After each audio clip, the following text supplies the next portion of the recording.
Hello guys, wala man tayong ihawan, kaya dito lang tayo mag-ihaw.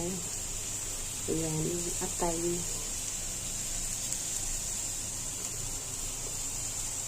Kasi bawal mag-ihaw dito sa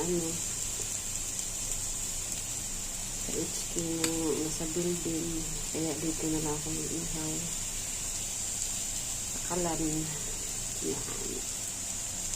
Atay.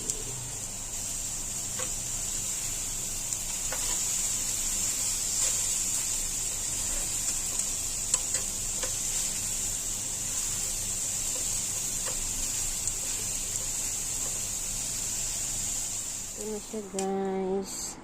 Yan, hiwa-hiwa ko na ang aking inihaw na atay ng baboy.